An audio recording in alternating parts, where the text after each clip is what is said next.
A boy wakes up in a completely dark place and thinks he's inside a nightmare. Confused, he notices a sliver of light appearing in a corner of that tight little room, revealing a forest outside during late afternoon. Then, a status panel appears on the screen and, with a female voice, tells the user that his name is Dragon Egg. Other than that, explanations about status and items will be provided by the skill Divine Voice, level 1, which will also notify him when he levels up. The dragon asks if this is a game, and the voice replies that Divine Voice cannot provide that kind of information at the first level.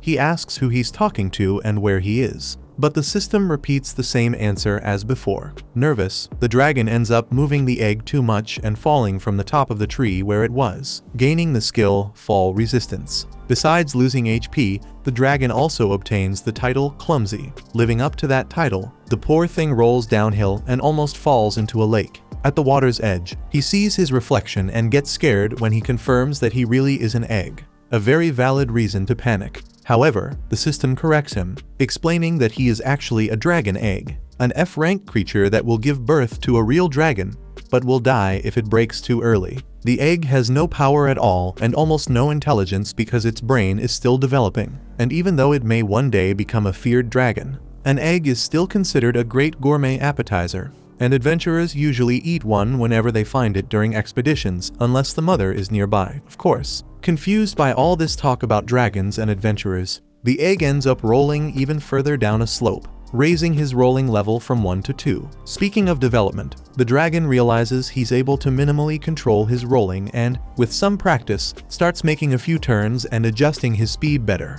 But he ends up falling from a huge height straight onto the ground, raising Fall Resistance and Clumsy from level 1 to level 2. His HP now drops to just 3 out of 5. And he fears dying like a nobody in this unfamiliar forest. After spending the night sleeping, he notices that his HP recovers with a good nap. Rested, he continues his rolling journey, very aware of how strange it is to be living through this. By the way, he wonders when this egg will hatch someday, and he'll become a real dragon, a terrifying creature, though he has no idea how he'll get there. At most, he imagines he's inside an RPG or something like that, where you need to evolve with experience points and so on, even though fighting enemies as an egg seems extremely difficult. Speaking of enemies, the almost dragon spots a bug in the forest and checks its status. It is a shadow worm, which literally has the title Egg Devourer. Not surprisingly, the monster turns toward the dragon egg and starts chasing him without thinking twice. The egg doesn't hesitate either and gets out of there as fast as he can.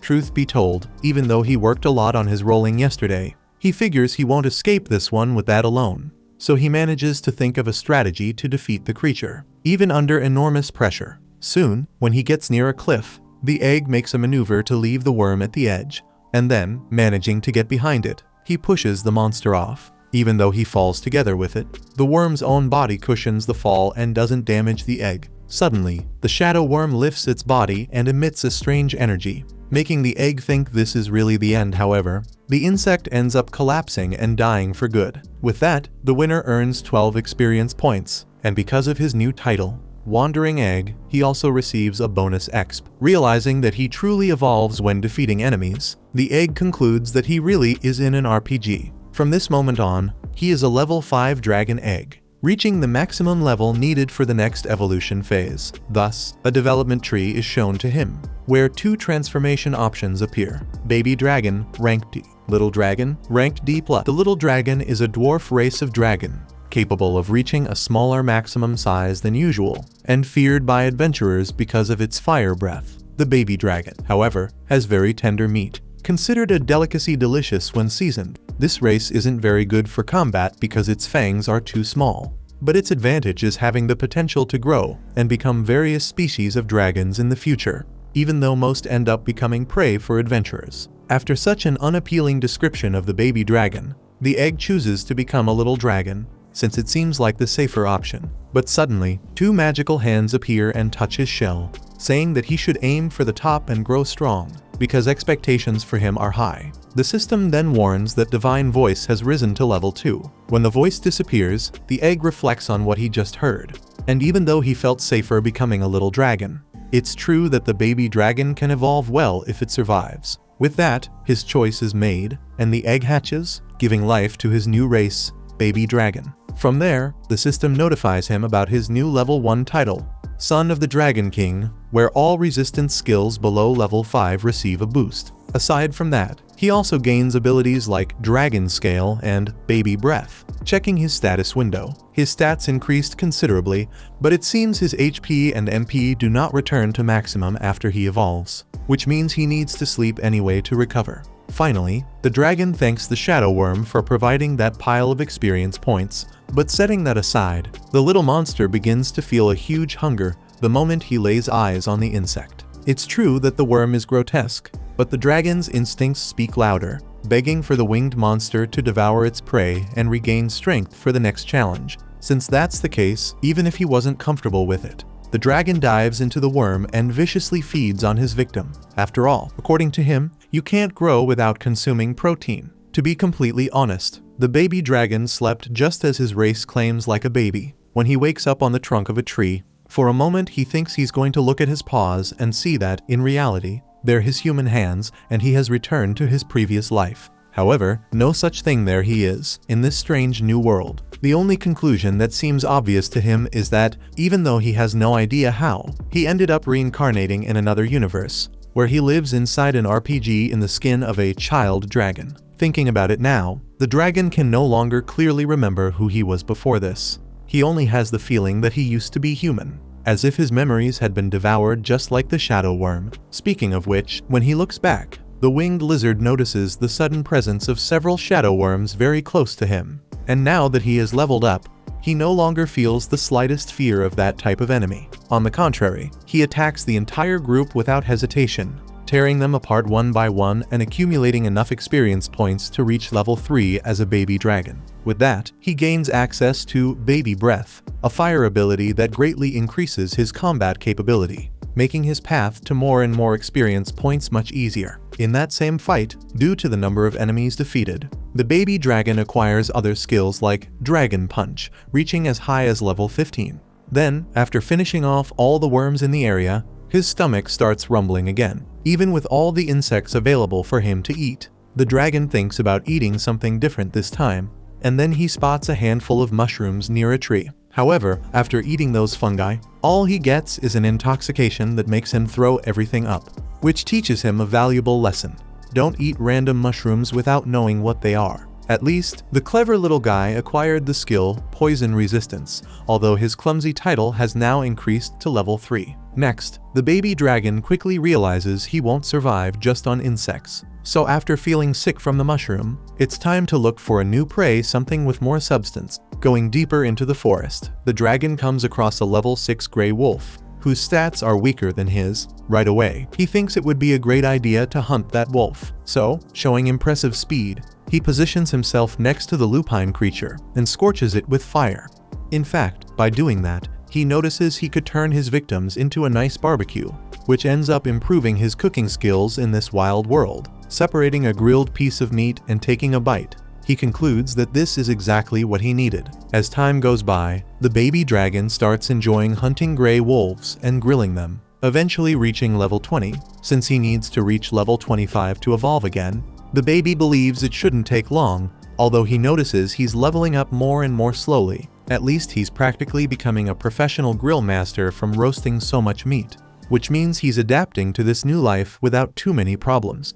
Even so, it's really annoying to spend the days only listening to the divine voice, which has sort of become his only friend in this strange world, even though, truth be told, she's far from being a friend at this point. Speaking of which, the baby dragon hears distant voices, and although he can't understand a single word, he gets excited upon realizing they are human voices. Without wasting time, hiding behind a tree, he approaches and discovers a trio of humans dressed in tunics and armor, yet another proof that the baby dragon is indeed in a medieval fantasy world. And speaking of that, he needs to remind himself at all times that he is now a dragon, something that could scare people. Still, thinking he's cute enough to show himself without being lynched, the baby checks the trio's status. Levels 11, 14, and 6, respectively. None of them are stronger than the dragon, although their advantage lies in their numbers. Either way, eager to meet new people, the baby dragon officially launches Operation Friendship and uses all his charm to win the adventurers' sympathy. Even so, even without understanding what they were saying, The dragon sees a malicious smile on the lips of the man in front, and with no time to react, he takes a sword slash to the belly that opens a huge wound. The dragon insists he doesn't want to be a threat to humans, but he is struck by an electric spell from the group's mage, leaving his body numb. He gains magic resistance from it, but he's far from intact in this fight. On the contrary, the poor baby is practically already at death's door, hearing the enemy's footsteps approaching. The baby dragon regrets believing humans could become friends with him, and after struggling so much to evolve from an egg to this stage, he sees no way out of the mess he got himself into. Therefore, this is his end. In one last attempt to escape, the baby refuses to die and tries to move his body. But the wound is so severe that it no longer makes sense to try. At that moment, as the warrior prepares for the final blow, the level 6 girl from the trio steps in front of him to stop the attack. The hatchling doesn't know what she's saying, but her body language makes it clear that she's defending him. Then the same woman begins healing the monster with magic, giving him a warm and comforting feeling. For a moment, he thinks she's asking if he's okay, but even though he isn't, that's what her smile suggests. The dragon opens her status window and discovers her name is Myria Melania, a human of Earth. Even though she was almost out of mana points, the girl kept healing him an unbelievable attitude. Because of that healing, the dragon's body was slowly recovering from the paralysis, thinking that she would only leave once he was completely healed. The baby dragon planned to keep pretending he was still in bad shape, even after his body had regenerated, which earned him the title Liar from the Divine Voice. Once again, the hatchling thought he understood what the girl had said, until he obtained the skill Greek language,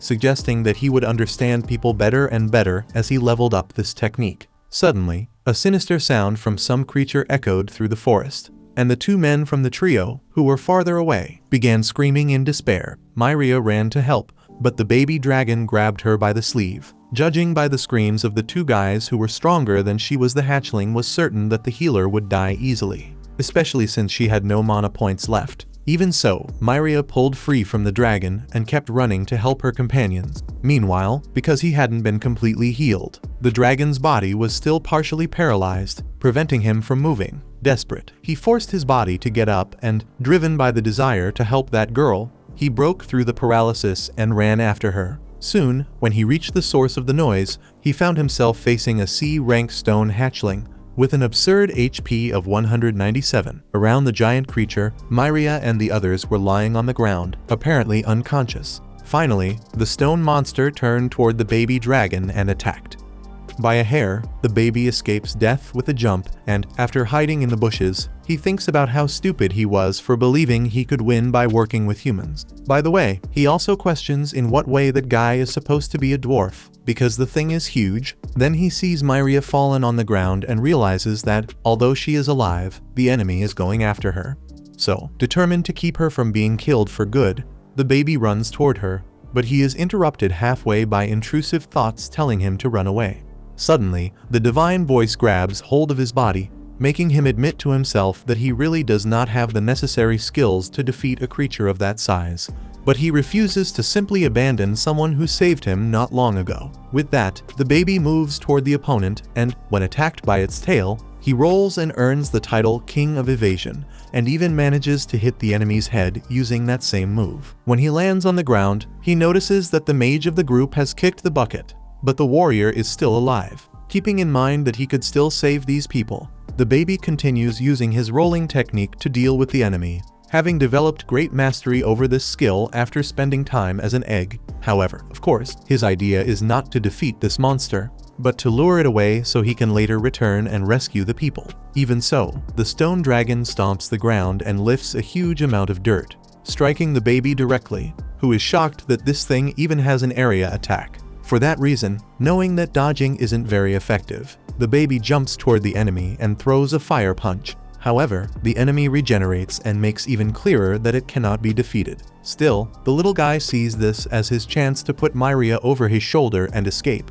At that moment, he looks at the man who is still alive, but knowing he has no time to save both, he at least could take the girl away. While carrying Myria to a safe place, the dragon realizes she is losing HP because she is bleeding, so, in a desperate attempt, he tries to cast a healing spell, but realizing he must act instead of relying on a fantasy in his head, He uses his sharp sense of smell to find out from which direction Myria came, in hopes of finding a safe place. After identifying the human's scent, he runs that way with great effort and needs to double his speed when he is attacked by a pack of gray wolves that, by insisting on the chase, manage to surround the dragon. With no escape, the monster defends himself. A few minutes later, Myria slowly opens her eyes and sees the baby dragon standing against several wolves at the same time, fighting bravely against all of them to protect the human. But she soon closes her eyes again and blacks out, after winning the fight with enormous effort, already at night. The baby dragon continues escaping with Myria on his shoulders.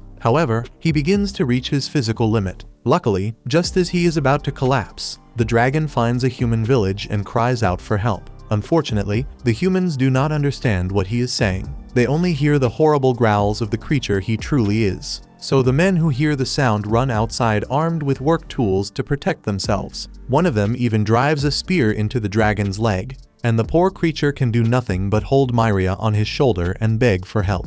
Fortunately, one of the men recognizes that the person being held by the creature is Myria, which calms down the others. After insisting many times and realizing he won't get anything across by speaking, the dragon lays the woman on the ground and runs away. The men quickly rush to check on Myria and, seeing her condition is serious, they call for Marielle. Meanwhile, alone in the forest, the baby at least feels relieved that the girl is safe, even though he cannot say the same about his thigh, since the wound left by the spear is terrible. At that moment, he learns that no matter what a dragon does, he is still a dragon. As a consolation prize, the divine voice gives him the title Little Hero. At sunrise, in the village where she was taken, Myria wakes up after a long rest and finds Marielle by her side. The elf had to bring her there to treat her, since the situation was bad enough that she had to use white magic at a level she hadn't used in a long time. Not to mention, Myria slept for 2 full days, which shows just how severe her injuries were. As Myria tries to understand who brought her to the village, Marielle grumbles that,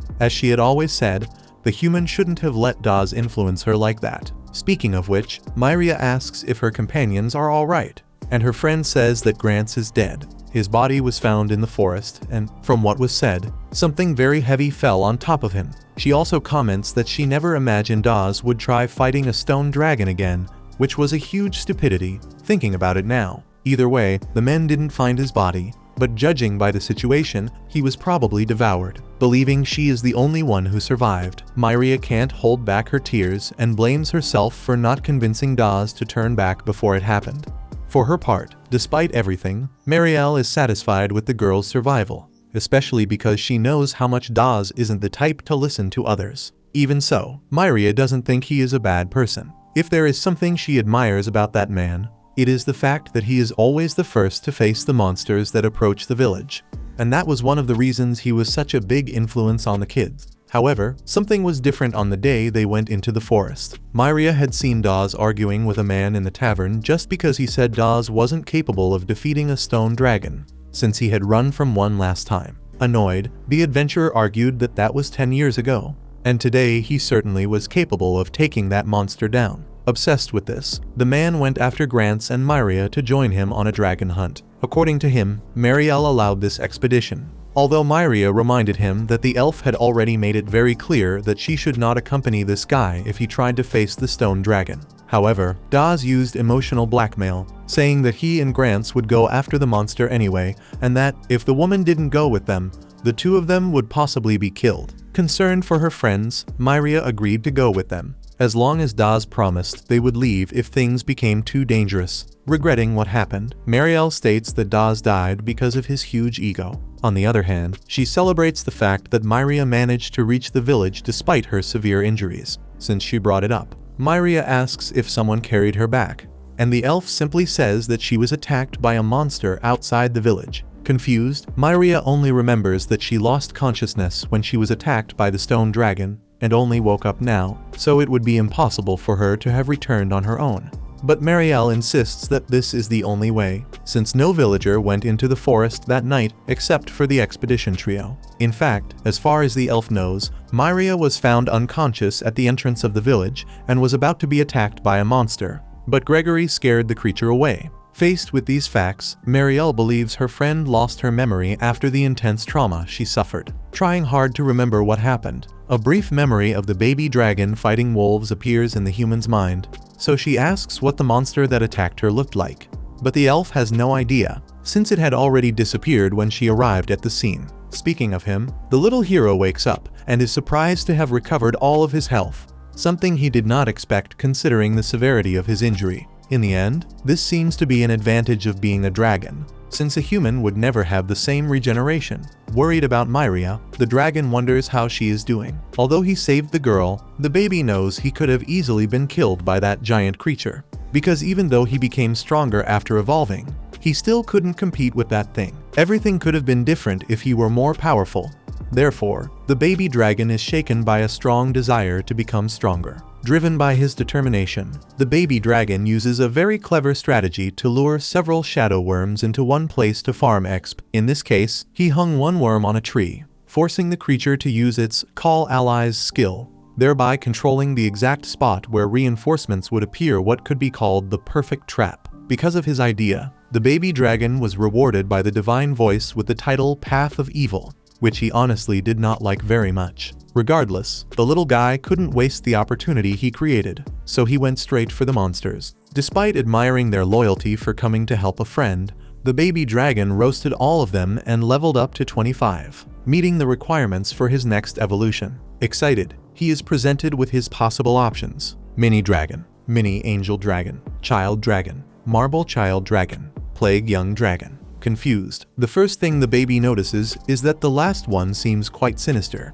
Now he has a few questions. What on earth is the difference between mini and child, or between baby and little dragon? Fortunately, the divine voice appears to explain that being a little dragon does not mean you are small, but rather that you will not grow beyond your current size. Little dragons level up quickly, but are inferior to babies in terms of abilities and development potential. In short, the little dragon is the short path. It starts strong, though not too strong. On the other hand, the baby dragon is the longer path, starting weaker, but capable of becoming more powerful over time. The divine voice adds that the child type is an improved version of the baby. The mini type does not have many evolution options, but the ones it does have are guaranteed to be good. Finally, the dragon asks what the young type means, but the divine voice simply stays silent. Breaking his head over what to choose, the baby dragon asks for a quick explanation of each of the 5 options.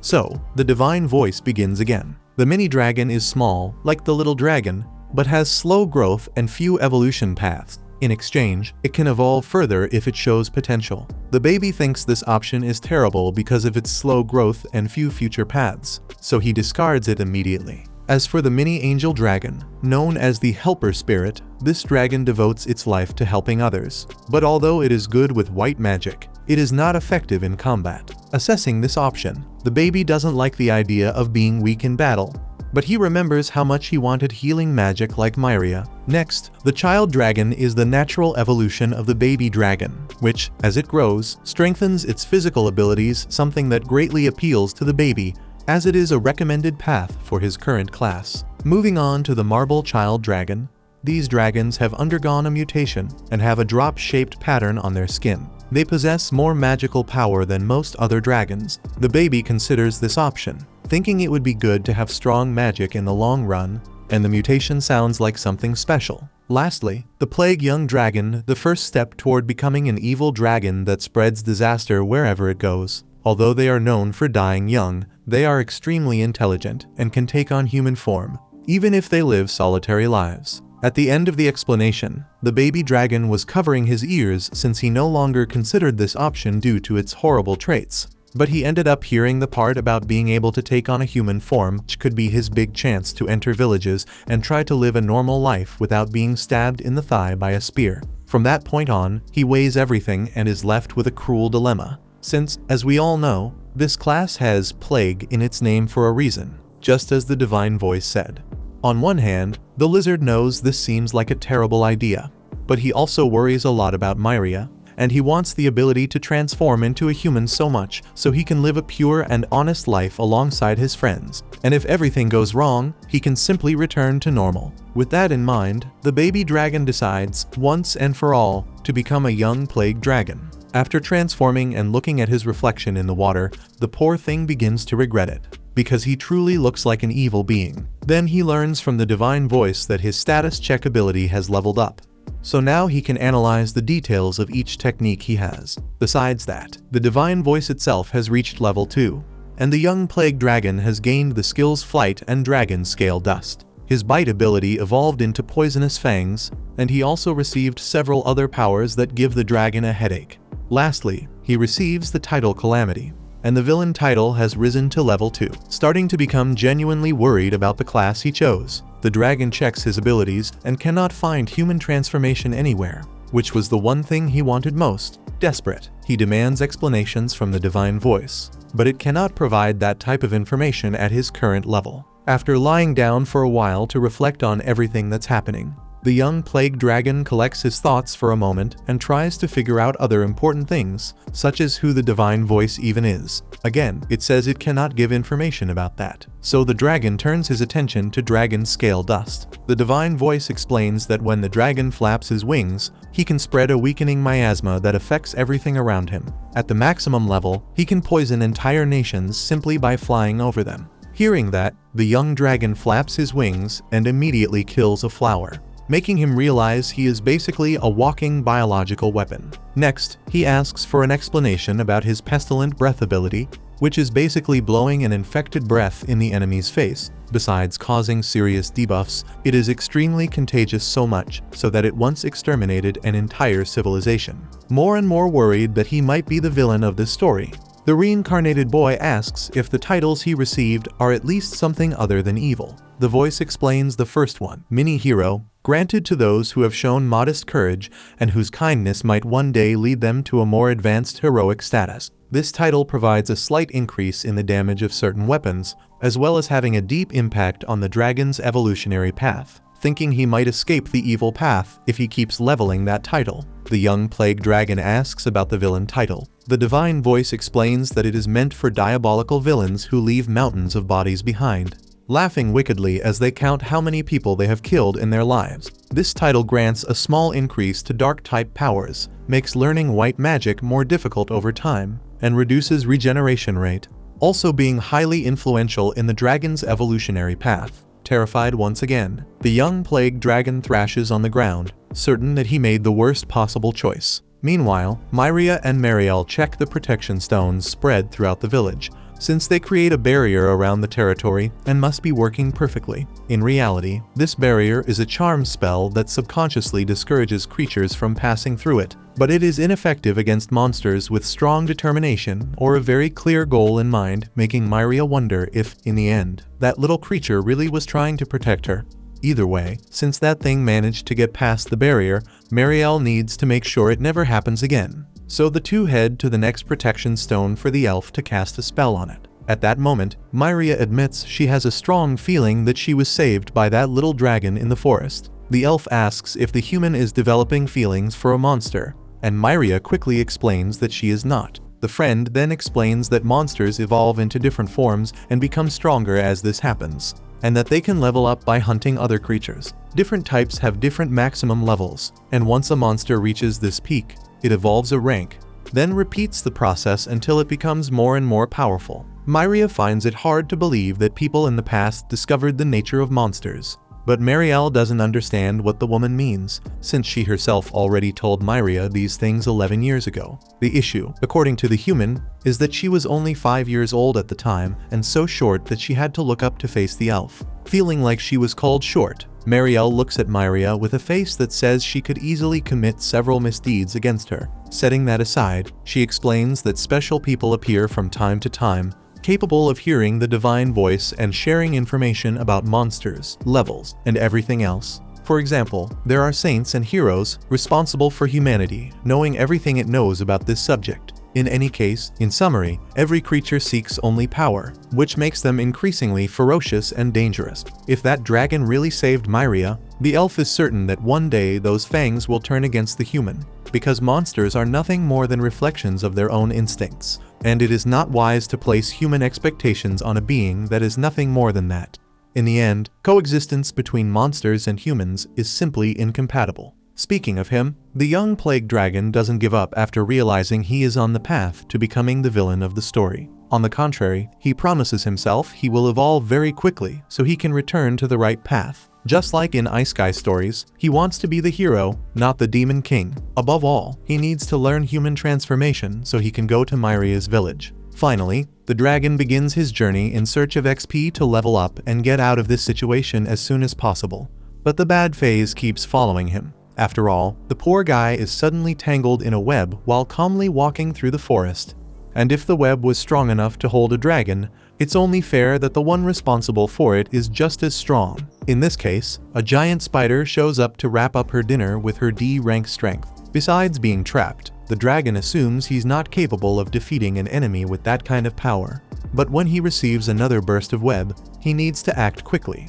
So he responds with a baby breath, burning the spider's backside that was pointed right at him. However, the web surrounding him also starts catching fire, forcing him to roll on the ground to extinguish it, which at least grants the lizard the fire resistance skill. To improve the situation, the spider is now under the burning status, leaving her vulnerable to a physical attack from the dragon. Soon, the winged monster strikes his opponent with paralytic venom claws, but the arachnid's HP is still at half, which convinces the dragon that killing this creature really isn't going to happen. So he takes advantage of her paralysis and gets out of there as fast as possible. But as if that weren't enough, the spider already breaks free from the paralysis and starts chasing the runaway at full speed. Luckily, the young plague dragon remembers he gained the fly skill, so he jumps and flaps his wings with all his strength to take off once and for all. Even so, for some reason he still can't actually fly and is forced to return to the ground and keep rolling away. 10 minutes later, the chase is still going on, and the dragon has already given up on the idea that the spider might run out of energy. Fortunately, he levels up his roll skill to level 3, which increases his escape speed and grants him the title Chicken Run. Even annoyed with this cowardly title, the lizard can't think about it for long, because he's heading straight toward a cliff. At high speed, there's no time to stop, and he just confirmed that his flying ability isn't reliable. One way or another, the only option is to roll as fast as possible and jump, hoping to reach the other side. He does it, and upon reaching the sky with good momentum, the young plague dragon spreads his wings and manages to glide to the other side of the cliff. Thinking he escaped the threat, he looks back and notices a small detail. The spider is weaving a web to cross the abyss. Without delay, she leaps in front of him and resumes the chase in the same way. At least, as some consolation, the dragon leveled up his rolling to level 4. Along the path, a distracted gray wolf appears and is run over, granting 20 experience points to the young plague dragon. Because of the walking egg title, he receives a bonus of 12 points, leveling up from 1 straight to 3, and the wolf wasn't the only victim of the lizard's rolling. Whatever appeared in front of him kept getting smashed, raising him to level 8 enough to maybe confront the creature he's been running from. Taking the risk, the young plague dragon turns toward the spider and checks his skills. Among them was one called Double Venom, which he has no idea what it does. Either way, the strategy is to get close enough to unleash a full power baby breath. However, the spider suddenly releases a smoke with 2 different colors, which is probably the Double Venom. The dragon is able to move thanks to his resistance, but he must stay alert not to expose himself to the substances for too long. The spider is clearly waiting for him to faint so she can strike. But since she doesn't know he has resistance, he thinks of a counter-strategy, pretending to be dead so the enemy approaches. After acting his heart out, the young plague dragon would feel like an idiot if it didn't work. But the opponent falls for the trick and gets close enough to take a baby breath. With her body in flames, she takes a tail strike that ends the fight for good. With this victory, the young plague dragon evolves to level 14, which to him is a huge upgrade. Also, his baby breath skill has gone up to level 3, and he gains the dragon tail skill for having used his tail in the fight. Even so, the dragon is anxious to finally receive his ability to transform into a human. However, the divine voice ends the announcements and leaves the poor guy hanging. Frustrated, the little flying lizard picks up the wolf he ran over and goes off in search of a shelter for the night. At some point on his walk, he finds a cave and shouts to check whether someone is inside, but no one answers. So he uses the hole as a home for today and lights a fire to roast the meat. Although he loves grilled meat, the dragon complains that the smell is still awful. So he gets the idea of squeezing onto it the fruits he found earlier, since they have a good pepper-like scent. After doing that, the experience definitely improves 100%. and the dragon is sure he's found a way to take his meals to another level. By the way, since this cave is up for grabs, the young monster doesn't want to give anyone the chance to steal the place, so he decides to use it as a base while he looks for more of those red fruits. On the other hand, the cave is too wet and sticky to preserve the fruit, so it would be better to dry them outside. From that thought alone, the dragon receives the title Master Chef, which makes him feel like he's on Big Brother, with how much his private life is observed at every step. Finally, after filling his belly with meat, the mini-hero thinks it would be amazing to become popular in that village thanks to his cooking. But he quickly remembers that the sharp claws he has aren't exactly the kind of thing a human wants to see. Before anything else, he cannot mingle with those people while being a dragon. That is, at least he was cuter when he was a baby dragon. But now he has large, pointed fangs, as well as those eyes that exude wickedness, which even makes him think that not even that girl would be able to recognize him now. Desperate, the young plague dragon begs the heavens to grant him human transformation, because up to this moment he is stuck in the role of humanity's villain.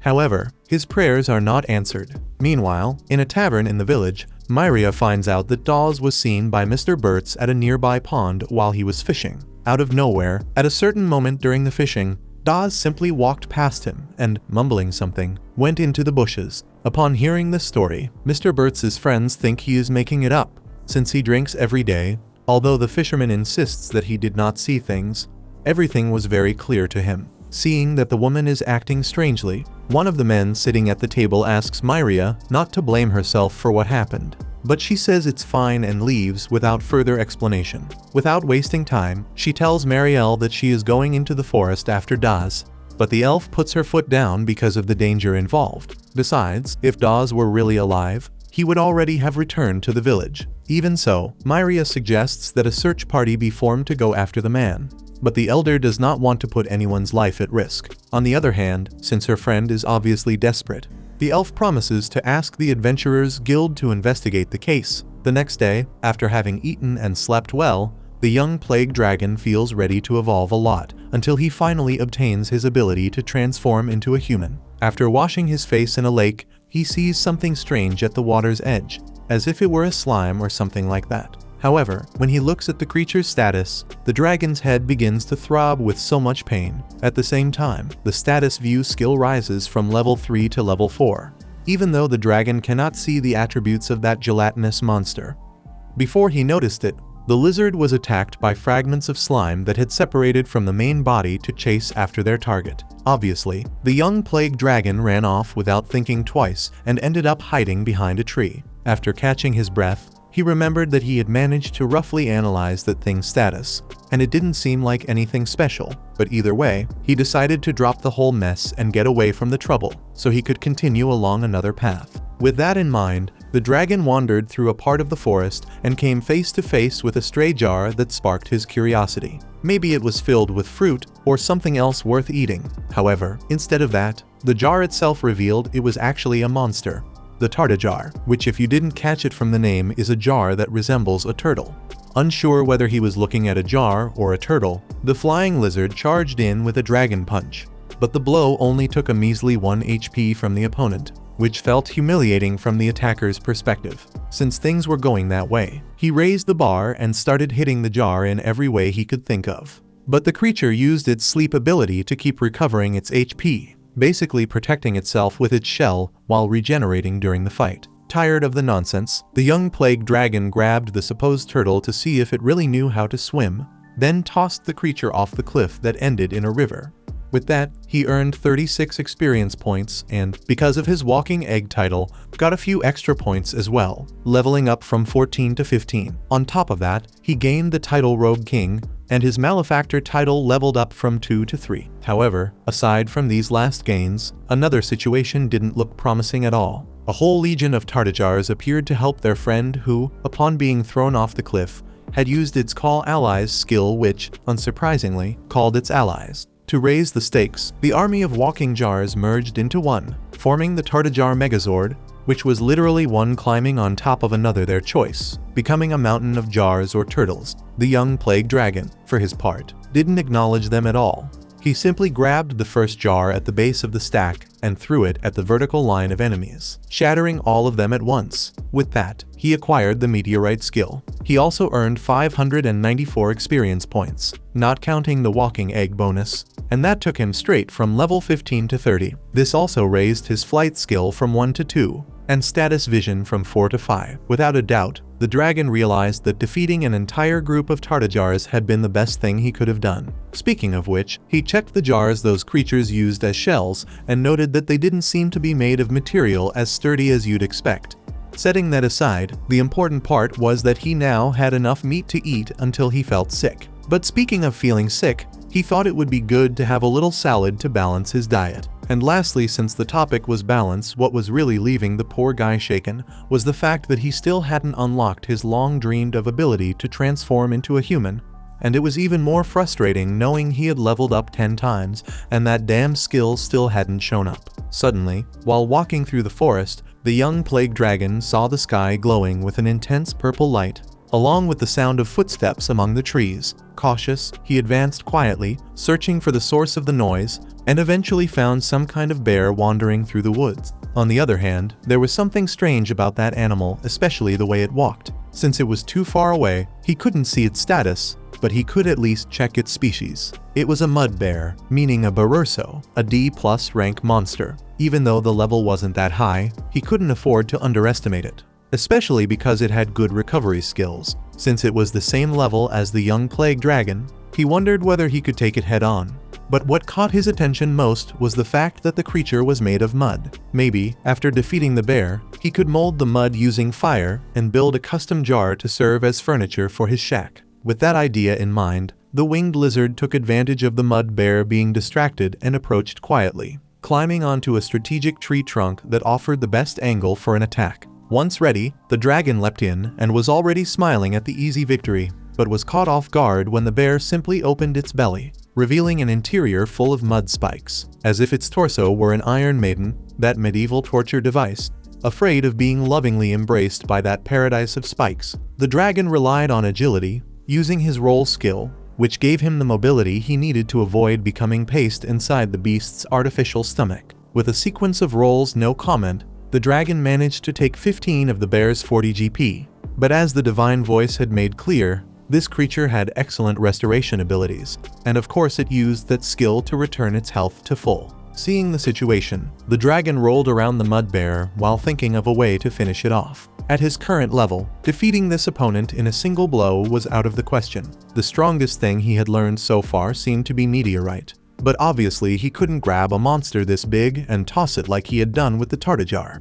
So for now, the strategy would be roll, hit, and run. Roll, hit, and run, repeating the process while the mud bear lost mana. However, tired of being rolled on, the mud bear surprised him by unleashing a sandstorm which, once it ended, left the bear transformed into an even sturdier and spikier version of itself, preventing the dragon from continuing to attack with his roll. On the other hand, the mud bear has only 19 mana points left out of a total of 100, which shows that it's at its limit. Even so, the enemy can still put up a fight, enough to tear off one of its own spikes and throw it at the target, who dodges by reflex at the very last moment. Analyzing the material the opponent's body is made of more carefully, the young plague dragon counterattacks and, taking advantage of his speed, quickly closes the distance and rips off one of the mud bear's arms. After all, it seems that the clay softens when it's far from the bear's body. Not only that, the dragon is smart enough to shape the arm into a sphere that can be used in his meteorite skill. Said and done, the young plague dragon delivers a powerful strike that melts the mud bear's entire upper half, finishing the fight and granting a total of 150 XP, which was doubled because of the title walking egg. Right away, the dragon goes from level 30 to 33, in addition to earning the title Nutcracker, certainly because of the way meteorite works. By the way, just as he had thought from the start, the lizard really did use the bear's clay to improve the decoration of his humble home, which even gained a clay oven as a bonus. After lighting firewood inside it, the dragon decides to get some food while the furnace heats up. In the middle of the woods, he finds a lightning mushroom which, according to the divine voice, sucks all the nutrition from the tree it grows on and, because of that, is unable to produce fruit. On the other hand, this leech-like trait makes it extremely nutritious and delicious, even though it has a paralyzing poison. Since he has no resistance to that, The dragon throws the mushroom away and moves on to the next possible food source, but gets distracted and doesn't notice that one of the flowers on the path was actually a carnivorous plant. Even so, the lizard was fast enough to react and cut the plant in half, eliminating the danger on the spot. According to the Divine Voice's assessment, that creature is capable of eating animals, but it's unable to digest salt, and because of that, the salt accumulates in the white part of its root. Incidentally, since salt is indispensable for cooking, the dragon already knows what to do with the extra root. Meanwhile, at the village gate, Myria thinks sadly about the things Marielle told her. But even though the elf told her not to leave on this mission, the human doesn't want to waste time and lose the chance of finding Daz alive. After all, according to Mr. Burtz's story, Daz was walking through the forest in a strange way. She doesn't know whether it's true or not, but the report was enough to make the sorceress hit the road. Say whatever you want about Daz, but the woman cares about him, and she still blames herself for not stopping him from leaving on that mission that ended the way it did. On the way, Myria is attacked by a shadow worm, but she destroys the monster with a fireball. After finishing the fight calmly, she reflects that everything will be fine as long as she stays calm. Returning to the dragon's expedition to find new snacks, he comes across the shrew monster,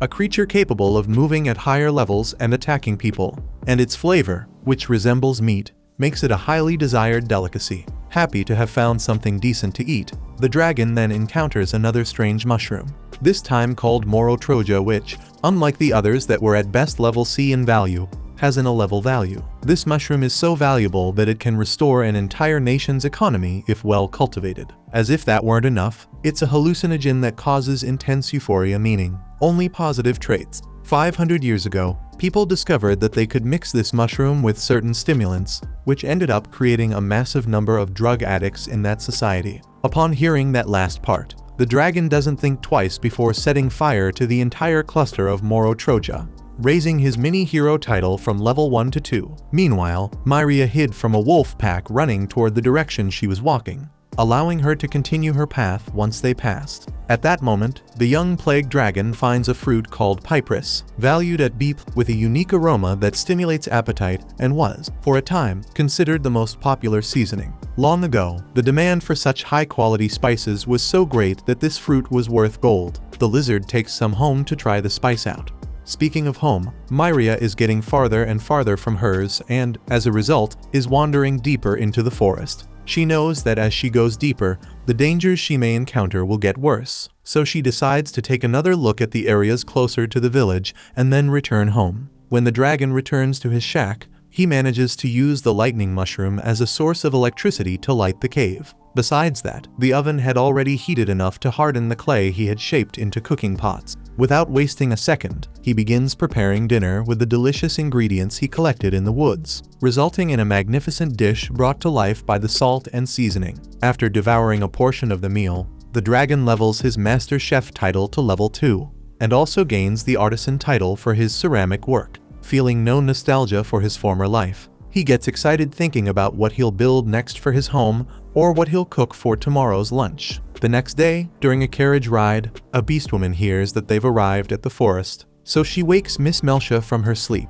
When they step off the vehicle, she has no doubt that this is the place the guild sent them to investigate, Noah Forest. Some time later, the dragon returns from another hunt and, besides separating the pelts of the wolves he hunted, uses part of the collected meat to prepare lunch and leaves the rest to dry outside the cave. However, before long, some monkeys steal the meat hanging from the trees to eat it, which makes the dragon furious. He definitely needs to do something to stop anyone from stealing his food. So he begins preparing a poisonous potion with several suspicious mushrooms and soaks the meat that will serve as bait for the monkeys. By the way, the mini-hero has started to tell which plants are poisonous and which are not, now without the help of the Divine Voice. Setting aside the poisoning of the monkeys for a moment, he finds a beautiful flower field whose soil grows the perfect flowers to decorate his little house flowers that, with their unmatched beauty, could serve as a remedy for the pains of the world. Suddenly, in the middle of his poetic thoughts about flowers, the mini-hero sees a creature sprout from beneath the blossoms, something he had never seen before. According to the status panel, it was Leserda, the poison princess, owner of an endless amount of extremely poisonous abilities. The dragon becomes afraid to get close to the monster, and for good reason. Lacerda bites the dragon's shoulder and injects a dose that increases his poison resistance from level 3 to level 4. But the substance is so strong that it makes the lizard fall to the ground and lose part of his movement.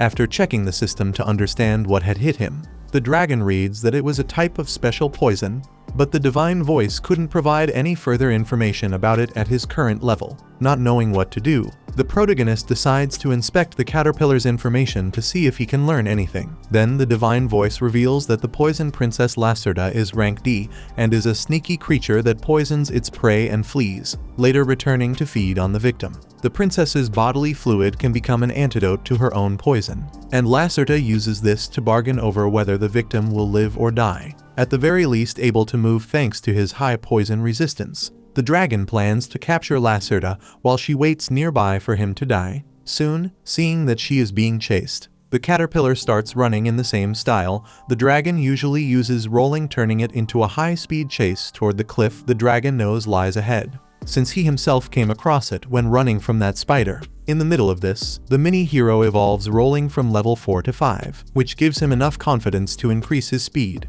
But suddenly, he is hit by a mud weapon that Lacerda manages to fire while rolling, something that seems absurd to him. From that point on, when he returns to the chase, the young plague dragon has to deal with a barrage of mud shots coming at him. Even so, if there is one thing the mini-hero knows how to do, it is roll. And with this skill he manages to maneuver around the projectiles and collide with the poison princess Lacerda, who ends up falling toward the cliff, since he absolutely cannot lose his antidote. The dragon jumps to grab the caterpillar in midair. The poison damages his body, making his movements and reflexes difficult. But with enough effort he not only manages to capture the poison princess, he also promises that he will save her despite everything she did. After saying that, the malefactor uses his baby breath downward to propel himself upward, returning to solid ground. On the other hand, what is not solid at all is the amount of poison inside his body, and no wonder the poor guy is practically dying. As if that weren't enough, the young flying lizard still says that what matters is that Lacerda is fine, and she only shows him the tip of her tail in response. Hours later, returning to the forest once again in search of her companion, Myria Melania still finds no clue. At the same time, Marielle calls out her friend's name to find out where she went, and upon hearing her voice, the human girl steps out of the woods to see what's going on. The elf explains that she was worried about Myria and went to her house, but she wasn't there. So now she wants to know what the girl was up to. Myria answers that she was in bed after feeling a bit sick with a cold, but decided to take a walk as soon as she felt better. Marielle directly asks if she hasn't been going into the forest, and she promptly denies it. Although suspicious, Marielle says she believes her friend and informs her that the guild's adventurers are already arriving in the village, so Myria doesn't need to worry. With that said, the elf asks for a little help with her shopping, and the human follows right behind, afraid her lie might be discovered. Back to the young plague dragon, he wakes up startled and tries to run through all the details of what happened to him so far. Remembering that he was poisoned, he sees Lacerda right in front of him and thinks she was simply waiting for him to die from the poison. But soon notices that his arms are no longer heavy, so he asks if the caterpillar gave him the antidote. She nods, and the dragon picks her up with his claws and emphasizes how the two of them went through an intense battle of blood, sweat, and tears, which probably made the little one realize they are soulmates. In fact, now that he's looking at her more closely, the mini-hero even finds her kind of cute. When night comes, he prepares a meal for his new cave companion, and by the way she is eating, she seems to like it a lot. Taking advantage of the moment, the dragon realizes that neither of them actually has a name, since young plague dragon and poison princess Lacerda are just the names of their species. Still, he concludes that they don't need names and decides to keep calling the caterpillar you. Hearing that, the caterpillar approaches and snuggles against the dragon's face, and he notices how attached she already seems to him. Because of that, he allows her to stay in the cave as long as she wants. Meanwhile, Lacerda sees a jar full of poison created by the cave's owner and immediately starts eating it as if it were a meal. The mini-hero panics, but soon assumes that by eating something poisonous, she strengthens her own venom. Speaking of which, the big guy becomes curious about the taste, since the little one is devouring it so happily. So he dips his finger into the jar and puts the poison in his mouth, which immediately causes severe side effects throughout his body. though as a reward, his poison resistance increases from level 4 to 5. The next morning, a wolf pack attacks the young plague dragon and his newest companion. Lacerda fires her mud weapon and knocks down some of the wolves, while her partner handles the rest with kicks and punches. With the mission successful, the impression left is that they make a good pair. Afterwards, the two work together to gather some coconuts and enjoy an afternoon snack, further strengthening their bond. At nightfall, the dragon is awakened by the caterpillar hitting her pointed tail against his chest, making him think about how dangerous that is. After all, that tail is still lethally poisonous. Because of this, he hopes the little one won't bite him while she sleeps, but assumes she won't be as restless anymore, since she already seems to have adapted quickly to her new home. Thinking about everything he has achieved, the mini-hero reflects that his life hasn't been bad at all. One day later, the pair gathers some piperus for the caterpillar to try, but Lacerda doesn't seem to like the smell very much and refuses to eat it, something her friend understands, since seasoning isn't meant to be eaten on its own anyway. In fact, the little one had caught the scent of something far more appealing, and when she finally found what had pleased her so much, it was simply a mushroom with a disturbing appearance and aroma. According to the divine voice, it was a Candida cadaverus, a B-rank mushroom that emits the stench of a corpse and contains a powerful poison. Disgusted as he watches his companion heading straight toward that disgusting thing to gorge herself on it, the young plague dragon can't stand it and burns the mushroom with his fire, which instantly enrages the caterpillar, who smacks him in the face several times in a row.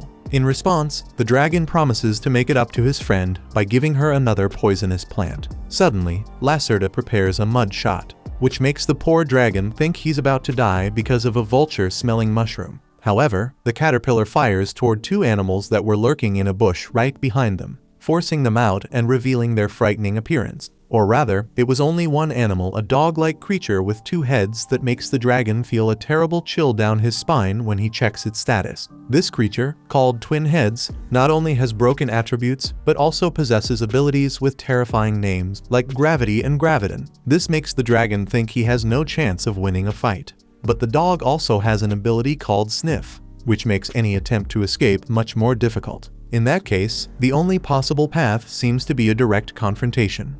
And after reaching an agreement with the Poison Princess, the winged lizard charges at the Twin Heads to create the perfect distraction so his partner can inject her venom into the enemy. Without a second thought, the dragon rushes in to throw a punch at one of the heads while Lacerda hides at the top of a tree. However, the other head protects the first with brute strength, while the protected one seems to lean toward another fighting style. Forming a magic circle near its mouth, the blue head generates a gravitational field above the opponent, pinning him to the ground. This creates serious problems for the dragon, who can't move and becomes an easy target. But as soon as he's attacked by Twin Heads, the Poison Princess fires mud at them, disabling the gravitational power that was restraining the protagonist. Now free, the winged monster retaliates with a devastating blast of fire. However, the blue head is able to regenerate the damage with magic, clearly noticing that the angry brown head deals physical damage and the sad blue head deals magical damage. The dragon sees the blue head preparing a magic circle larger than the previous ones, suggesting it's about to use that thing called Graviton,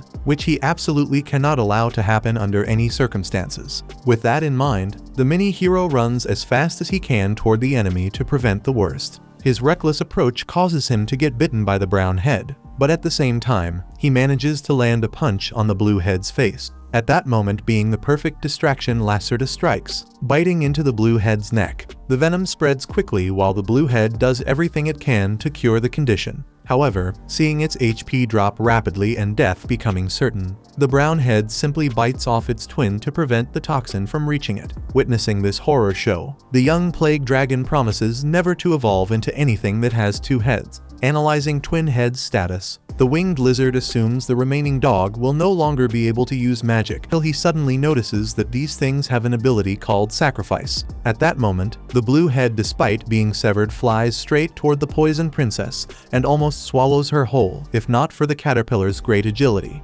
Even so, the severed head continues chasing its prey in a terrifying manner, and when the dragon tries to help, he's stopped by the brown dog, which now stands before him to see which of the two will leave alive. Knowing he must finish this quickly to help his companion, the mini-hero charges into the fight and, after a brief exchange of blows, manages to dominate the struggle and use his nutcracker technique on the dog. destroying it decisively and even leveling the skill up to 2. Quickly, the dragon turns toward his friend and, while racing to find her with the speed of his roll, thinks about how the two met only a few days ago, yet have already been through so much together. In truth, the fact is that the poison Princess Lacerda is the only friend this dragon has in the world, and that's why he tells the divine voice he no longer needs to transform into a human as long as the caterpillar is safe. On the way, the monster notices a pool of blood and begins to panic when he can't find his companion anywhere.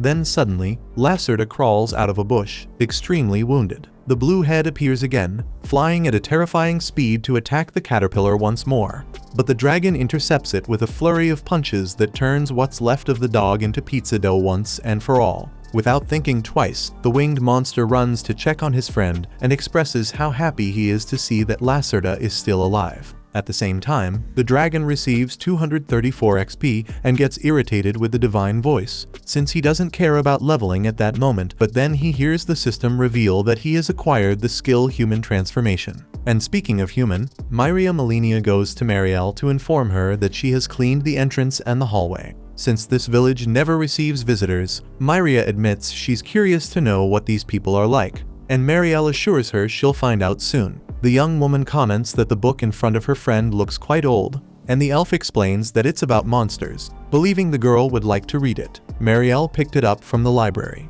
Truly interested, Myria opens it to a page where the shadow worm was drawn, but the description was written in a language she cannot read. According to Marielle, it's a very old text that describes the monster's rank, which, in this case, is F, meaning even Myria is capable of defeating it. On the other hand, things change when dealing with rank D creatures, which require proper adventurer training before you can defeat them. Going further, of course, monsters ranked B and above are extremely dangerous, so only heroes and saints are able to handle them. Meanwhile, the two dispatched adventurers get closer and closer to the village. Myria sees, in the book, the figure of a stone dragon, the monster that caused all the trouble she faces today. When asked, Marielle replies that this dragon is rank C, but she has heard that this type of creature can grow stronger as it evolves. There is no doubt it could easily kill any ordinary human, and that is why the elder always tells everyone not to wander through the forest. At that moment, the adventurers who were sent out open the door. A short time ago, the beast woman asked Lady Melcia why she accepted a rank C mission even though she was with her, since it's quite difficult and they should have waited for the other members to arrive. However, Melcia said that, actually, it becomes even easier if she only has her current companion with her, because that way they can run away if things get too dangerous. The beast woman wasn't so confident in her ability to escape and asked whether her partner thought she could do it because she's part dog or worse, whether she would leave the poor thing to die and serve as bait while the other one fled. Melcia answered that she was just joking, because even though it's a rank C mission, it's not about killing monsters but about investigating the forest, so it shouldn't be anything major. Lastly, the beast woman reminded her that they're looking for someone who should be dead or something along those lines. Then, the pair found the house they were supposed to find, and according to the report, they were supposed to just open the door upon arrival. So that's what they did. As a result, the two are sitting at Marielle's table. Melcia even comments that it's not common to find elves in a human village. Marielle corrects her, saying that she is actually a half-elf, to be more precise. She is served by Myria and asks the girl to take a little walk, and when she leaves, the half-elf explains that she didn't want the girl to hear the details of the mission. Melcia wants to know who this supposedly dead person is that they're searching for, and the homeowner explains that it's a resident named Daz, who was together with that woman who left in a trio that fought against an earth dragon. After learning the details, the adventurers go out to investigate, and the beast woman doesn't like the fact that Myria is staring at them in that strange way as they leave. A few minutes earlier, Marielle had said that Myria feels responsible for Daz's death and suspects that the girl has been going into the forest to look for him from time to time, which is something very dangerous for her to do alone. That's why the half-elf wants the adventurers to solve this case quickly and put an end to this once and for all. Reviewing the mission beside her partner, Melcia points out that the ideal would be to find the body of this guy named Daz. But in the worst-case scenario, they might not find anything and simply report that no clues were discovered, which would still close the case, even if inconclusively. In the late afternoon, the plague dragon covers Lacerda's body with some medicinal herbs so she can recover inside the cave. While she sleeps, he goes out to test his new status after leveling up once again. especially the skill he has always wanted, the one that will finally turn the monster into a real human. By the way, the dragon takes one last look at his ability window to confirm that it's still there, imagining that he'd be attacked by the poisonous caterpillar if he transformed into a man near the cave.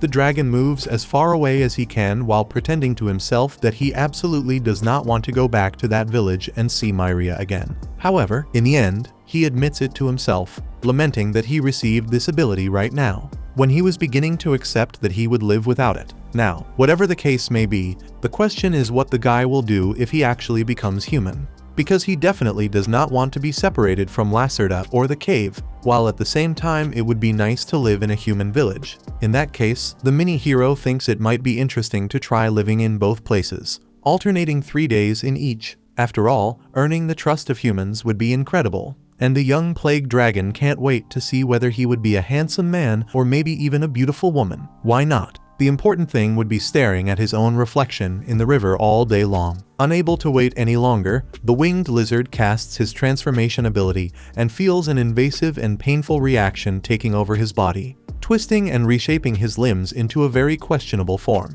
That is, it looks slightly more human, maybe, but somehow even more grotesque than the previous one, which leaves the poor dragon completely frustrated. As if that weren't enough. As always, the divine voice claims that it cannot reveal information about this at the subject's current level, and he starts losing his composure entirely with all this bizarre stuff happening. He checks his status and sees that his attack and defense have been cut in half, and his mana points are being drained very quickly. Tired of this nonsense, the poor guy returns to his normal draconic form. At the same time, the pair of adventurers sweats to take down a giant spider in the forest. As time passes, the darkness of night begins to take over the surroundings, which makes the dog woman somewhat insecure. The two decide it's better to end the investigation for today, but then they come across a suspicious cave on the way, because inside there were strange statues that probably symbolize a dragon and a human. The dog woman imagines that it might be some kind of shrine belonging to dragon worshippers, but Melcia doesn't think there are any people like that in the village. She observes that these figures are imbued with powerful magic,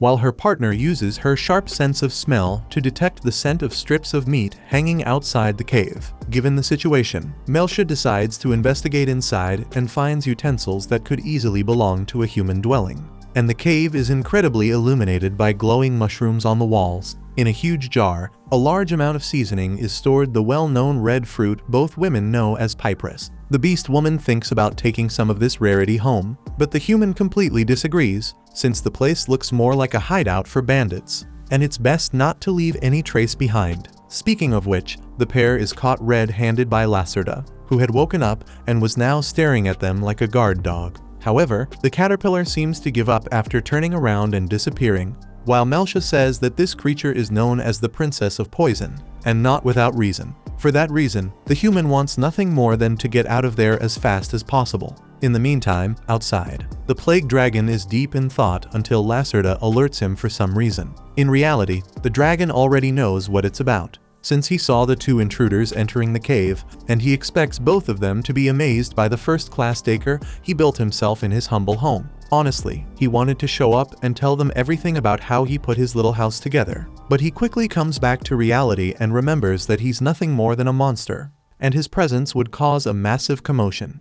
Since that's the case, the plague dragon sees no choice but to use his human transformation skill again. After all, considering there are demi-humans in this world like that dog girl, maybe they won't be so shocked and might even interact with him normally. And so, the mini-hero takes on his supposedly human form and gently waves at the women, who respond with pure horror on their faces. Immediately, Melcia shouts for Yuno not to be afraid, so the demi-human stops trembling and lands a direct hammer blow to the dragon's mouth. Right after that, Melcia uses her Lucent Luna skill to twist the enemy for good, recognizing him as a plague dragon. Since she's out of mana points, she calls her partner so they can retreat. The dragon does everything he can to make them wait, but obviously the strategy fails, leaving the poor guy alone once again. Or rather, he still has dear Lacerda by his side, who pats him as a way to console him for failing to make new friends. After running a small marathon without looking back, Melcia and Yuno hit the brakes to catch their breath and analyze the situation to decide what to do from here on. Considering that a earth dragon and a plague dragon live in this forest,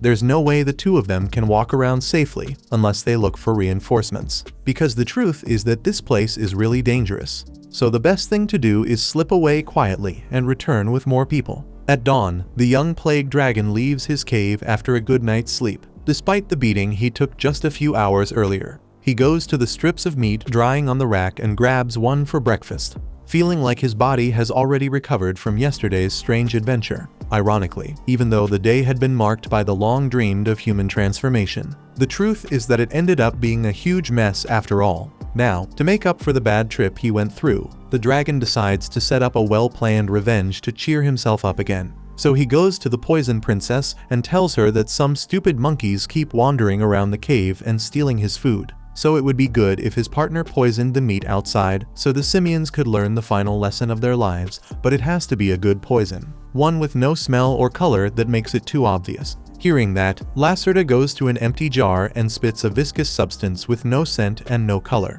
With a poison of that quality in his hands, the plague dragon rubs them together while imagining the monkeys dropping dead on the ground. So he soaks the meat outside the cave with that deadly liquid and patiently waits for the wretches to show up. Hours pass until the distracted dragon hears the monkeys screaming near the meat rack. In fact, the mosquitoes had been attracted by the lantern light, and now one of them was drooling and writhing on the ground as its insides turned to mush in a not-so-pretty convulsion. Not wanting to lose the chance, the dragon jumps out of hiding and charges at the remaining monkeys, beating each one of them without mercy. However, despite the initial beating, the trio of monkeys that remained was willing to fight. After all, the dragon is big, but he's not three. Then again, he's not alone either, because the plague dragon calls his caterpillar partner to catch the monkeys off guard with her long-range projectiles, taking them down one by one with heavy fire. But the battle wasn't over yet. Far from it, since they were still alive. The monkeys gathered together to whistle in unison, and the sound coming from them was deafening. Suddenly, a gigantic monkey emerges from the forest, a true brute. A gorilla on steroids, already with his pants metaphorically soiled. The plague dragon checks the rival's status window and discovers that it's a giant orangutan, and not only is it powerful, it also has a skill that strengthens its allies. Knowing he needs to end this quickly, the dragon spits fire in the direction of the alpha monkey. But it's protected by the smaller trio who, somehow acting together, raise a barrier of earth that absorbs the flames. From that moment on, the simians were fully buffed and ready to attack. And they do quickly, showing they're definitely a level above what they were moments before, seriously complicating the dragon's life. When the giant orangutan approaches, Lacerda throws herself at him with a rolling attack, but ends up being captured and hurled against a tree, forcing the dragon to save her at the last moment. Seeing that she's not doing well, the flying lizard sets her on the ground and realizes things are getting ugly. With no idea how to turn this around, he asks the divine voice for an analysis of the giant monkey. The voice says that the giant orangutan is a rank deep creature, an evolved form of the orangutan that leveled up and became the leader after defeating the previous alpha of its troop. Since evolving through battle is sacred for this race that specializes in casting support spells for the group. At that moment, the young plague dragon remembers that the giant orangutan's status window listed a telepathy skill, so maybe there's some way to negotiate with him. With that said, the dragon takes the poison monkey hostage and makes it clear that the little one is going to die if he isn't listened to right now. This makes the alpha monkey contact him through telepathy for a negotiation. So the dragon explains that the young simian will die from the poison unless that black caterpillar produces the antidote, but she will only do that if the orangutans leave them alone. In turn, the enemy leader responds that this duo has become too big of a threat to simply be ignored. So it's better for them to be taken down right now, even if sacrifices are made in the process. The dragon counters that if he goes all in against the opponents, no one will be left alive to tell the story. So the orangutan leader teaches the highest path of his clan, discard the weak and let them die. To prove he's not bluffing, he says he killed his own ancestor to ascend to the throne. Seeing that this negotiation is going nowhere, the plague dragon takes advantage of the orangutan's beliefs to challenge their alpha to a duel. In the orangutan's world, duels only occur in disputes between clans or when an alpha is surpassed. In this case, the duel would involve a new species. But the monkey believes that won't be a problem considering the real dispute between him and the plague dragon. Thus, the orangutan accepts the challenge, since this dispute, according to their tradition, is a sacred ritual. With everything decided, Lacerda removes the venom from the infected monkey and saves him from death. But she herself is suddenly captured by the monkeys. According to them, it's to ensure that the caterpillar respects the rules of the duel, but she will be released as soon as everything is over. Then, the two rivals are placed face to face, and the young plague dragon thinks it was a good move to put himself in a one-on-one against the enemy leader. But even so, this guy is full of buffs and won't be easy. The fight begins when the orangutan jumps and punches the dragon, who protects himself using his arms. A second punch throws him far away, but doesn't cause any considerable damage. The third tosses the lizard once again several yards away, so he decides to gain distance from the opponent with his roll. Feeling insulted by the opponent's escape, the giant orangutan runs after him furiously, until the dragon turns halfway around and attacks by surprise with a powerful tail strike that throws the monkey off balance, opening his guard and allowing a series of consecutive blows, causing a confusion debuff on the orangutan. The dragon tries to seize the opportunity to finish things, but the monkey ignites from so much fury and burns an absurd amount of MP on agility, giving him unstoppable speed. From that point on, the plague dragon starts taking a beating like never before. But even so, when he manages to get a bit of distance, he tries to get into the enemy's mind by puffing out his chest and calling him a coward for not charging in. Having taken the bait, the orangutan rushes at the opponent, and the dragon does the same. So the two begin a solid brawl that makes the forest shake. After a long traded sequence, the two look like they were run over by a tractor. At the limit of his physical stamina, the mini-hero manages to land a dragon punch on the rival, thus evolving the strike to level 3, which makes him think this declared his victory. However, the orangutan returns a solid punch to his chin, giving him a blue screen. Even so, as he slowly blacks out, the winged monster evolves from level 37 to 39, gaining the title of Clan Chief. When he wakes up, the dragon slowly realizes that not only is his trusted partner safe and sound, but he's somehow back in his usual cave, his home, and, for some unknown reason, he has even leveled up. Because of how strange the situation is, all he can do is try to guess why he ended up back here, and probably because he took a solid punch. He even considers the possibility that the caterpillar was the one who brought him back. But thinking more clearly, it's obvious she would never have the strength to carry a giant brute like him. That's when the dragon looks ahead and notices 4 orangutans standing there with an oddly cheerful posture, as if they were revering him. The mini-hero, however, isn't inclined to interpret this supposed intrusion in a positive way, so he assumes the monkeys came to avenge their leader. But after thinking more calmly about their behavior, it becomes obvious that these guys are treating the plague dragon as their real boss, whatever the reason may be. With that in mind, the lizard checks his status and confirms what he suspected: a clan chief title, which can only mean one thing: he defeated the monkeys' alpha. And now they consider him their new leader. The poison princess is already making it clear she doesn't trust these people. But her friend sees this as a great opportunity to use some extra manpower to improve his home and take care of the most annoying tasks. When he leaves the cave, the big leader finds a mountain of fruit waiting for him, all brought by his loyal subordinates. Pleased with their initiative, the mini-hero allows the orangutans to eat the meat that had been drying outside. Speaking of which, since everything was devoured thanks to the crew's endless hunger, they now need to get more dried meat for their stock. Later on, the dragon cooks in a jar and notices one of the monkeys watching him with curiosity. Since the little guy seems hungry and interested in the process, this feels like a good moment to teach him how to cook on his own. That way, the big guy won't have to do it anymore and, with time, might even just relax at home with his feet up. So the chief teaches the orangutan the steps in the kitchen, first slicing the meat, then placing it in a jar and seasoning it, then mixing the seasoning well with the food,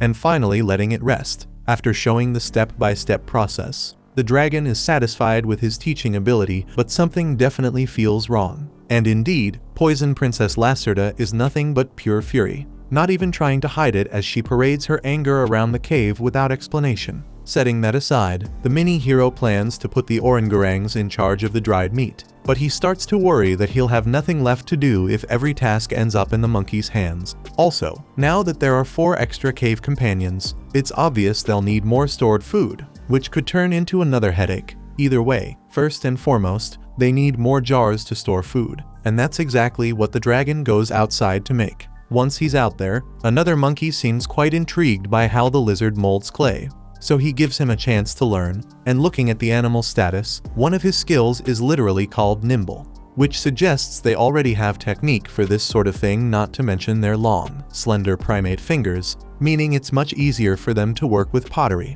So after finishing the jar he was making and showing the orangutang each step, he leaves the next pot in the monkey's hands and steps outside for some fresh air. There, he finds the poison princess hitting a lump of clay randomly, which makes it clear she's interested in pottery too, especially considering how embarrassed she gets when she realizes she was seen doing it. Next, the plague dragon gives 2 orangutang's tools made from Barroso clay, extremely sturdy hammers that the workers will use to break down the walls and expand the cave. At the same time, with every interaction her friend has with these outsiders, Lacerda becomes more visibly irritated. Meanwhile, in a tavern in the village, Yuno and Melcha wait for the rest of their companions Daz and Romina, who have likely already received the summons but must be finishing some job before coming. Speaking of work, the beast girl remembers with a bit of fear the plague dragon they encountered in that isolated cave in the forest, and the human knows well that this is yet another sign that the place is going through a complicated situation, one they need to understand better before it gets worse. On the other hand, if there's anyone who feels like things are improving, ironically, it's the plague dragon himself. At dawn the next day, he's woken up in a rush by Lacerda and starts thinking there's an intruder inside the cave. But the real danger had been inside the house the whole time. Or rather, it wasn't even dangerous, it was just the orangutangs sleeping while clinging to their chief as if he were a tree full of branches, completely preventing him from moving. After a few attempts to escape, the chief gives up and goes back to sleep, leaving the caterpillar furious. Moments later, the 4 monkeys stand up, but only to help one of them, who is mortally poisoned and has just seconds left to live. The dragon immediately looks at Lacerda, and the tiny girl doesn't bother hiding the satisfaction on her face as she sends the poor creature to its grave. After convincing her to apply the antidote, the plague dragon begins to understand that she's frustrated for not receiving as much attention as before, almost like an older sibling upset about the newborn stealing the spotlight. So, to fix the situation, the head of the house suggests going on a hunt to make her happy. Meanwhile, at the village border near the forest,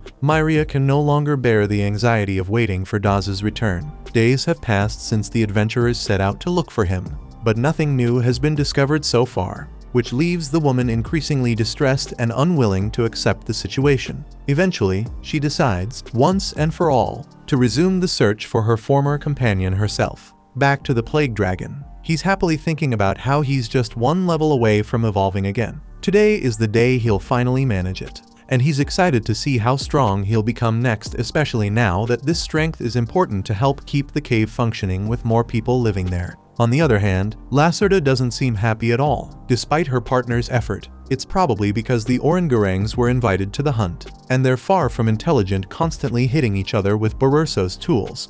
The dragon wanted to see how those guys handled themselves in a battle situation, and it would also speed up the XP farming he needed to evolve. But Lacerda didn't want to hear any of it and simply walked ahead. Her companion tried calling her, but the fact that they don't speak the same language remains an obstacle. Suddenly, Lacerda senses creatures lurking nearby. Sure enough, 2 large forest wolves appear, and the plague dragon sees a great opportunity to warm up for the rest of the day. However, the orangutangs charge straight at the wolves and slam their hammers into them, and this interference becomes the last straw for Lacerda, who now decides to leave for good. During all this, Myria still has no luck and can't find a single clue about her former teammate. She ventured into a dangerous area of the forest and knows she needs to go back.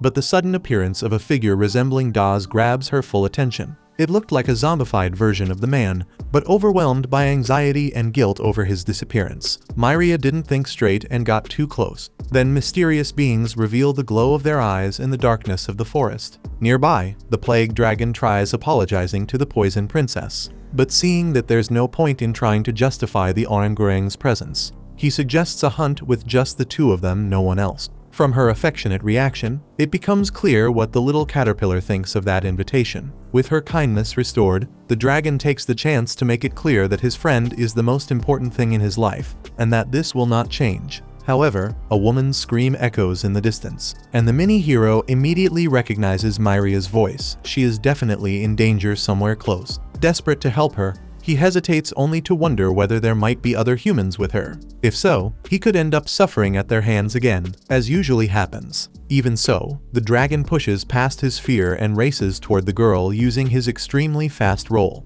Although he told the poison princess to stay behind, she refuses and follows him. The mini-hero speeds up to try shaking her off, afraid she might get hurt in a potential fight. But what hurts her instead is a head-on collision with a rock on the path. Unable to control her speed and direction, Lacerda hits the stone straight on. Her friend rushes to help her, but upon seeing that she still has plenty of HP, he decides to prioritize Myria and resumes his pursuit. Before he leaves, Lacerda grabs onto his tail, making him hesitate for a moment.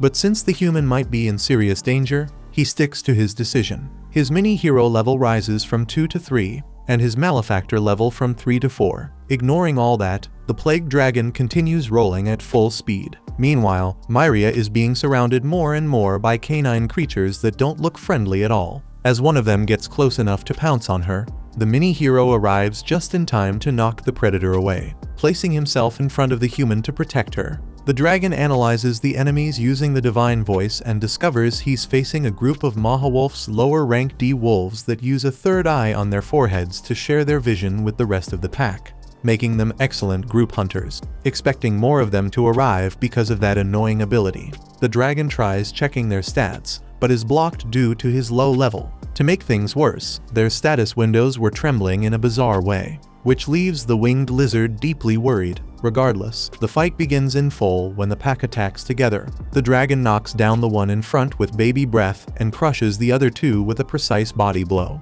From behind him, Myria watches with a mix of fear and admiration at that imposing and unpredictable figure who was, in truth, just a somewhat silly little guy who desperately wanted to be friends with her. On the other hand, the plague dragon ends up releasing a bit of poisonous dust when he flaps his wings during the fight. Though it seems she is fine, he even tries to check on her by approaching with one paw raised toward her. But Myria reacts with genuine fear and tells him to back away, something that sincerely hurts the poor thing's feelings, as he still hasn't realized how threatening he looks. As usual, the divine voice announces that the monster has gained enough points to evolve into his next form, and all of this happens with Myria watching him without looking away. She didn't understand why the creature was having such a bizarre episode, but somehow, maybe because of the way he moved, she remembered that baby dragon who once protected her. With that spark of memory in mind, she stands up and tries communicating with the creature, as if she belonged to the same species. The dragon realizes she is trying to imitate the way he once tried greeting the group of adventurers, and so, the two fall into a strange but effective rhythm,